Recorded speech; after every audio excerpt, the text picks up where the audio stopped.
राधे राधे साथियों। मकर संक्रांति के दिन गाय को चुपचाप खिला देना, ये एक छोटी सी चीज पूरे साल जमकर धन बरसेगा और जीवन में कभी पीछे मुड़कर देखने की जरूरत नहीं पड़ेगी। जी हाँ दोस्तों, देखिए पूरे 752 वर्षों के बाद मकर संक्रांति पर एक अद्भुत संयोग बन रहा है। यदि आपने चुपचाप बिना किसी को बताए गाय को ये एक छोटी सी चीज खिला दी तो तुम्हारे 7 जन्मों के पितृ दोष दूर होंगे, ग्रह दोष दूर होंगे, वास्तु दोष दूर होगा और तुम्हारे जीवन में जो भी दुख है, तकलीफ है, दर्द है, वह सभी चीजें जड़ से मिट जाएंगे। और मित्रों, जीवन में इतना धन आएगा कि संभाले नहीं संभाल पाओगे। न अन्न की कमी होगी और न धन की कमी होगी। जी हाँ, देखिए आज इस उपाय की व्याख्या मैं इस वीडियो में करने वाला हूं। वो उपाय बहुत साधारण है, लेकिन उस उपाय के साथ इसके जो नियम है वो नियम बहुत कठोर है और उन नियम को जानना ही आपके लिए बहुत जरूरी होगा। क्योंकि देखिए, उपाय तो लोग आसानी से कर लेते हैं, लेकिन उपाय करने के बाद उन संकल्पों का ध्यान नहीं कर पाते हैं जो संकल्प उपाय से संबंधित होते हैं। देखिए, वह गुप्त चीज आखिर क्या है जो आपको गौ माता को खिलानी है, और मकर संक्रांति और गौ माता का संबंध क्या है, ये बात भी मैं इस वीडियो में आपको बताऊंगा। तो देखिए, मेरा आपसे हाथ जोड़कर एक छोटा सा अनुरोध है कि आप सभी इस छोटी सी वीडियो को शुरू से लेकर अंत तक ध्यान से जरूर देखना, क्योंकि इस वीडियो में मैं आपको बताऊंगा कि गौ माता और मकर क्या संबंध है, उपाय से संबंधित नियम, सावधानियां और संकल्प जो आपके लिए जानना अति आवश्यक है। ये भी बताऊंगा कि ये उपाय किस तरह से, किन किन मार्गों से आपको लाभ देगा। वीडियो को लाइक कर देना और कमेंट बॉक्स में जय गौ माता लिख देना। जी हाँ, देखिए, इंसान के जीवन में परेशानियां बहुत है, समस्याएं बहुत है, बहुत दुख है, बहुत तकलीफ है, लेकिन उन सब चीजों का सिर्फ यही एक उपाय है जिसे आपको मकर संक्रांति के दिन करना है। अन्न देखा मत करना, क्योंकि मकर संक्रांति का महापर्व साल में सिर्फ एक बार ही आता है और मकर संक्रांति का महत्व शास्त्रों में भी बताया गया है। जी हाँ दोस्तों, देखिए, कहते हैं कि मकर संक्रांति को लोग अक्सर सिर्फ एक छोटा सा त्योहार समझ लेते हैं। लोग पूरे दिन पतंग उड़ाते हैं, घर में पकवान बनाते हैं, लेकिन देखिए, पतंग उड़ाने और पकवान बनाने के अलावा भी एक ऐसा गुप्त उपाय है जो आपको मकर संक्रांति के दिन करना है। जी हाँ, सच ये है कि यह साल का सबसे गहरा और सबसे असरदार मोड़ होता है, क्योंकि मकर संक्रांति सिर्फ एक साधारण दिन नहीं है। इसी दिन सूर्य की चाल बदलती है, इसी दिन प्रकृति का एक नया हिसाब शुरू होता है। जी हाँ दोस्तों, देखिए, प्राचीन काल में पुराने समय के लोग इसे बहुत गंभीरता से लेते थे, क्योंकि उन्हें पता था कि इस दिन की गई छोटी सी गलती पूरे साल पर भारी पड़ सकती है। इस दिन का महत्व इसलिए और भी बढ़ जाता है क्योंकि ये साल का सबसे पहला त्योहार होता है। जी हाँ दोस्तों, की इस दिन की गई छोटी सी गलती भी पूरे साल पर भारी पड़ सकती है, और इस दिन किया गया छोटा सा सही काम पूरे साल का सहारा बन सकता है। मकर संक्रांति का असली मतलब है रुकावट से निकलना, ठहराव को तोड़ना और जीवन में आगे बढ़ना। इसीलिए हमारे बुजुर्ग कहते थे कि इस दिन जो बीज बोया जाता है वही पूरे साल फल देता है, अर्थात जो उपाय किया जाता है वही उपाय पूरे साल हमारी जीवन की व्यवस्था को सुधारना है। दोस्तों, इसीलिए देखिए, इस दिन दान का भी बहुत महत्व होता है। पुराने काल से ही लोग मकर संक्रांति के दिन दान करते आ रहे हैं। इस दिन अन्न दान, संयम और व्यवहार पर बहुत ध्यान दिया जाता है, क्योंकि धन केवल पेशे से नहीं बनता है। धन बनता है सोच से, कर्म से और समय की समझ से। जी हाँ दोस्तों, आपने देखा होगा कि बहुत लोग साल भर तक मेहनत करते हैं, खून पसीना बहाते हैं, लेकिन फिर भी पैसा नहीं टिकता है। अन्न होते हुए भी घर में कमी की भावना बनी रहती है, और धन बनता है सोच से, कर्म से।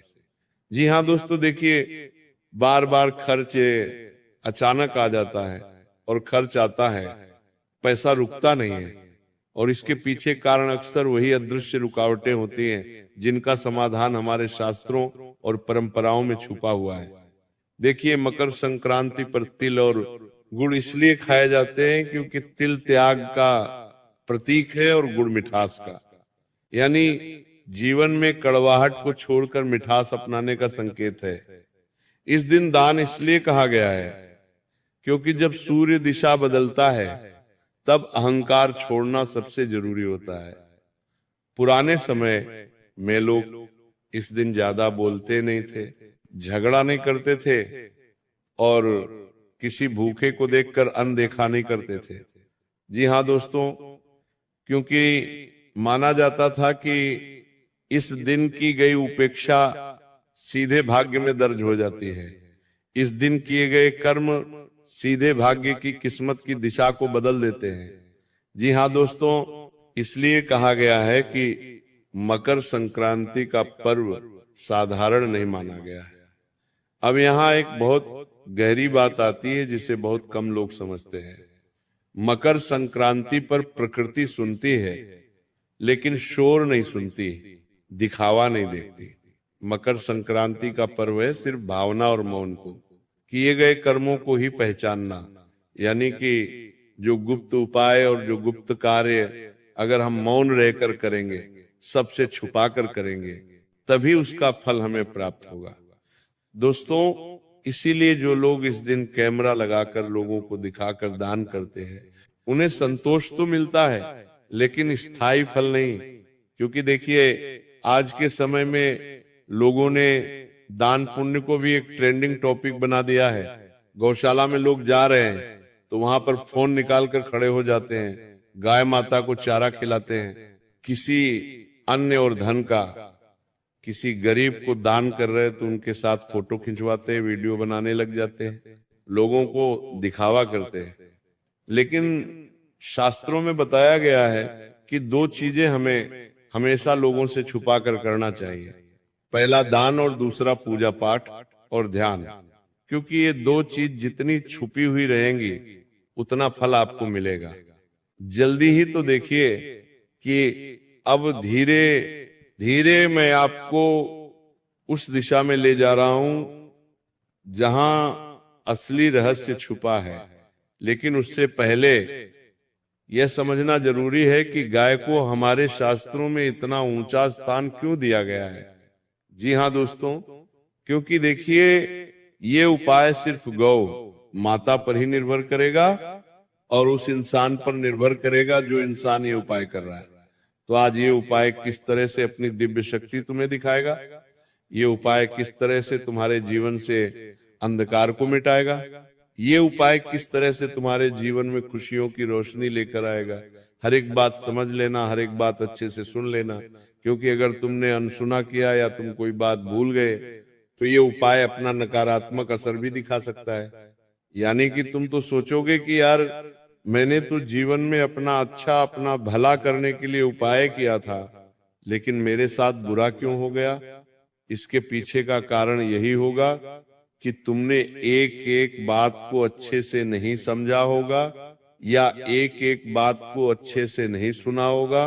देखिए दोस्तों, मैं आपको बताता हूं कि गाय को हमारे शास्त्र में इतना ऊंचा स्थान क्यों दिया गया है।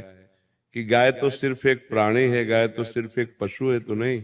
देखिए, गौ माता तुम्हारे पूरे जीवन से संबंध रखती है। गौ माता के अंदर ही तुम्हारे जीवन के ना जाने कितने रहस्य छुपे हुए हैं। जब किसी व्यक्ति की मृत्यु हो जाती है तो हम क्यों उसके नाम का गौ माता को चारा डालते हैं।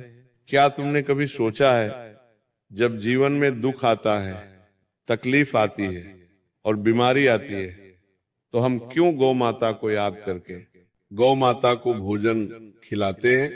देखिए, गौ माता कोई साधारण पशु नहीं है। जी हाँ दोस्तों, गाय को माता इसलिए नहीं कहा गया कि वो सिर्फ दूध देती है, बल्कि इसलिए कि वो बिना मांगे देती है, बिना शिकायत के सहती है और बदले में कुछ नहीं चाहती। तो यही प्रकृति का स्वभाव है। देखिए, जिस घर में गाय का सम्मान होता है वहां केवल धन नहीं बल्कि स्थिरता आती है, और स्थिरता के बीच दोस्तों धन टिकता है। जी हाँ, लेकिन ध्यान रखिए, यहां मैं किसी को दिखाने वाला उपाय नहीं बता रहा, ना ही कोई ऐसा काम जो बाजार में बिकता हो, क्योंकि मैं गारंटी के साथ कहता हूं कि पूरे YouTube पर आपको आज से पहले इस उपाय के बारे में किसी ने नहीं बताया होगा ना, किसी कथावाचक ने बताया होगा, ना किसी गुरुजन ने बताया होगा, ना किसी विशेष पंडित या ज्ञानी ने बताया होगा, क्योंकि ये उपाय इतना गुप्त है कि इस उपाय का उल्लेख किसी भी शास्त्र में नहीं मिलता है। जी हाँ दोस्तों, ये उपाय सिर्फ किया जाता है सच्चे मन से, सच्चे दिल से, पवित्र कर्म से। जी हाँ दोस्तों, देखिए कि जो उपाय मैं बता रहा हूं वो उपाय हमेशा चुपचाप किया जाता है, और अब तक जो मैं बता रहा था वो भूमिका थी, क्योंकि अगर आप सीधे उपाय पर आ जाते तो उसका असर आधार रह जाता। अब ध्यान से सुनिए, क्योंकि यहां से बात गुप्त हो जाती है और यहीं से इस उपाय का असली महत्व और इस उपाय की असली प्रक्रिया शुरू होती है। जी हाँ दोस्तों, बता देता हूं कि सबसे पहले तो मकर संक्रांति का जो दिन है, उस दिन आप सुबह ब्रह्म मुहूर्त में उठिए। देखिए, आप चाहे पूरे साल 9:00 बजे उठते हो, 10:00 बजे उठते हो, 11:00 बजे उठते हो, जितनी भी बजे उठते हो उठ जाना, लेकिन मकर संक्रांति के दिन तुम्हें ब्रह्म मुहूर्त में उठना है। और मैं ये नहीं कह रहा हूं कि ब्रह्म मुहूर्त में उठते ही ठंडे पानी से नहा लो, नहीं, ध्यान से सुनिए जो बात मैं आपको बता रहा हूं कि मकर संक्रांति के दिन सुबह ब्रह्म मुहूर्त में उठकर स्नान कीजिए। स्नान करने के बाद आपको सबसे पहले इस चीज का ध्यान रखना है कि जितना ज्यादा हो सके मौन रहने की कोशिश करें, किसी से ज्यादा बातचीत ना करें, किसी से ज्यादा आप अपने भावना रखें, सिर्फ अपने मन में आप भगवान का स्मरण करें और भगवान का नाम लेते रहें या नाम जप करते रहें। देखिए, उठने के बाद मोबाइल भी नहीं देखना है और मन को शांत रखकर ये भावना रखें कि आज मैं कुछ ठीक करने जा रहा हूं, मांगने नहीं, क्योंकि इस उपाय का मूल उद्देश्य यही है कि ये तुम्हारे जीवन को एक नई दिशा की ओर लेकर जाएगा। जो चीजें तुम्हारे जीवन में बिगड़ी हुई है उन चीजों को ये उपाय सुधारेगा।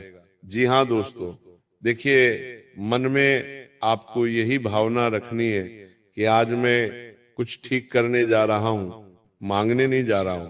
इसके बाद गाय के लिए जो चीज बनाई जाती है वो देखने में बहुत साधारण होती है, इसीलिए लोग इसे हल्के में ले लेते हैं, लेकिन यही इसकी ताकत है। देखिए, जो चीज मैं बता रहा हूं वो चीज बहुत साधारण है, और उस चीज के बारे में आपको आज से पहले किसी ने नहीं बताया होगा। इसके साथ ही इस चीज का भी ध्यान रखिएगा कि इस उपाय में ना कोई मंत्र बोलना है, ना कोई नाम लेना है, बस समझ के साथ करना है। और गाय को जो खिलाया जाता है वह है थोड़े से सफेद तिल। ये भी बताऊंगा कि मकर संक्रांति और तेल का क्या महत्व है, लेकिन उससे पहले आप सुन लीजिए कि गाय को खिलाने वाली वो गुप्त चीज क्या है। कान खोल लीजिए, और अगर आप किसी कागज पर लिखना चाहते हैं तो लिख भी लीजिए, ताकि अच्छा रहेगा कि आप भूले नहीं। ध्यान से सुनिए, आपको थोड़े से सफेद तिल लेने हैं, थोड़े से काले तिल लेने हैं, थोड़ा सा गुड़ का चूर्ण लेना है, और ध्यान रखें टुकड़ा नहीं आपको चूर्ण लेना है, यानी कि अगर आपके घर में गुड़ है तो उस गुड़ को आप पीस लें। अब उसमें कुछ कच्चे चावल के दाने और सबसे अंत में उंगली से छुआ हुआ एक नमक बूंद देसी घी आपको उसमें मिलाना है, यानी से कि उसके अंदर थोड़ा सा काला नमक मिलाना है, थोड़ा सा सेंधा नमक मिलाना है, और गाय का शुद्ध पवित्र एक चुटकी घी उसके अंदर मिलाना है। अब यहाँ एक बहुत गुप्त है कि सेंधा नमक जो मिलाया जाता है तो वो नमक साधारण नहीं होता है।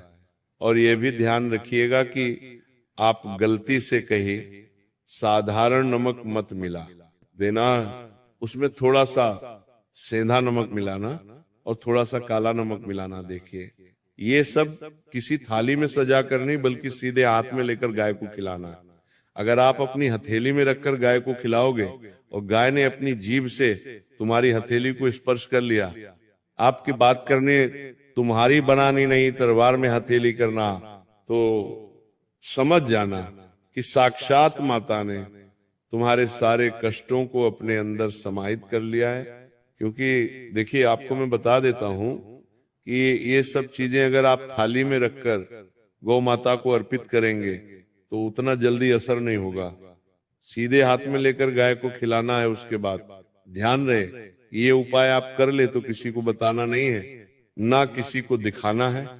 और सबसे जरूरी बात, खिलाते समय कोई इच्छा नहीं बोलनी है, बिल्कुल खाली मन रखना है, शांत मन रखना है मन में किसी के प्रति। ना तो नकारात्मक भाव उत्पन्न हो, ना किसी के प्रति हम गलत सोचे, ना किसी के प्रति अच्छा सोचे। खाली मन रखना है, कोई भी आपको अपनी इच्छाएं नहीं बोलनी है। जी हाँ, बस मन में ये भावना रखना है कि जो होगा सही होगा, और जो आप माता मेरे लिए करेगी उसी में मेरी खुशी होगी, इतना बोलना है। और बता देता हूं कि अगर इसे गाय थोड़ा सा भी खा लेती है, अर्पित कर लेती है, तो समझ लीजिएगा कि संकेत मिल गया है। इसके बाद पूरे साल एक नियम अपने आप लग जाता है, आप अन्न का अपमान नहीं करेंगे। इस उपाय को करने के बाद 3 से 4 नियम है जो मैं बता रहा हूं। अन्न का अपमान नहीं करेंगे, क्योंकि अन्न किससे संबंध रखता है? मां अन्नपूर्णा से। अन्न का अपमान करोगे तो आप सीधा मां अन्नपूर्णा का अपमान करोगे। दूसरी चीज है दोस्तों, कि खाने को